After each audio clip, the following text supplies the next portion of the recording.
Assalamualaikum warahmatullahi wabarakatuh. Saya Reja Aditya ingin mempresentasikan Miset Abortion. Pendahuluan.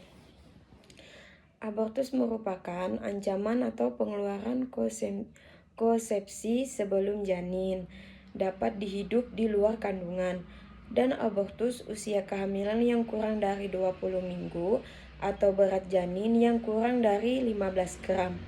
Abortus incomplete berarti walaupun janin dikeluarkan sebagian atau seluruh bagian plasenta tertahan, terjadi perdarahan hebat. Walaupun nyeri dapat hilang, serviks tertutup sebagian. Kondisi ini lebih cenderung terjadi pada trimester 2 kehamilan. Faktor abortus: faktor janin, faktor anatomi, faktor endokrin, faktor infeksi, faktor psikologi, faktor genetik, dan faktor imunologi. Gejala utama abortus: sakit perut dan pendarahan.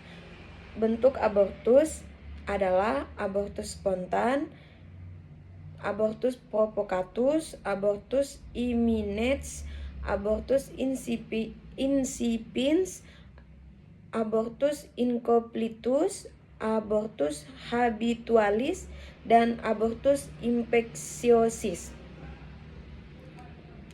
Kajian teori. Etiologi adalah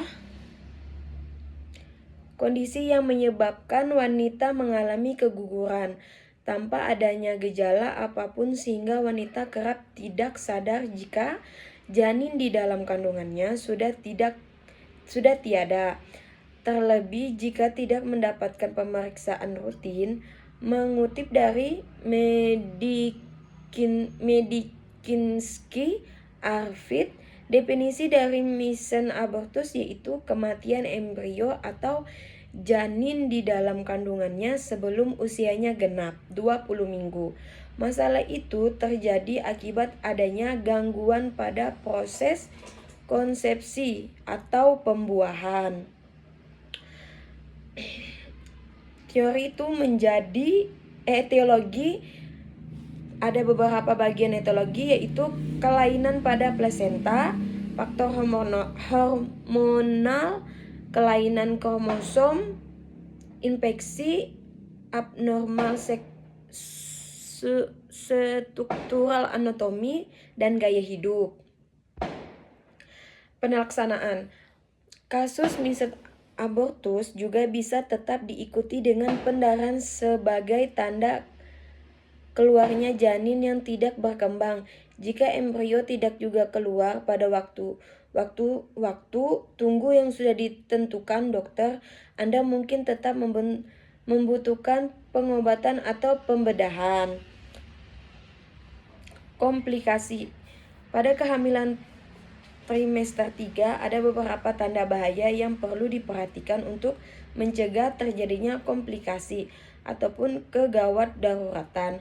Menurut Kementerian Kesehatan, tanda bahaya kehamilan trimester 3 yaitu demam tinggi, menggigil dan berkeringat, bengkak pada kaki, tangan dan wajah atau sakit kepala disertai kejang. Janin dirasakan kurang bergerak dibandingkan sebelumnya. Pendarahan, air ketuban keluar sebelum waktunya. Diare berulang-ulang.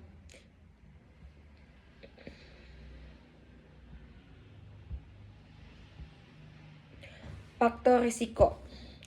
Faktor risiko yaitu usia lebih tinggi, kelainan genetik, syok, gangguan pada proses konsepsi, kehamilan yang tidak diinginkan, infeksi. Klasifikasi trimester pertama. Kehamilan trimester pertama merupakan pembentukan yang dimulai dari konsepsi, pembuahan sel telur dan sel sperma. Trimester kedua, kehamilan trimester kedua merupakan terjadi pada minggu ke-13 sampai 28 kehamilan. Pada trimester ini, organ vital bayi seperti jantung, paru-paru, ginjal, dan otak sudah lebih berkembang, sehingga ukurannya menjadi lebih besar. Bayi juga mulai bisa mendengarkan suara dan menelan. Trimester ketiga. Kehamilan trimester ketiga merupakan waktu persiapan psikologi dan untuk kelahiran dan perawatan bayi. Ketidaknyaman selama trimester akhir ini berkaitan dengan pembesaran janin dan uterus. Ibu mungkin mengalami konstipasi, insomnia, sesak napas, dan sering berkemih. Sekian dan terima kasih.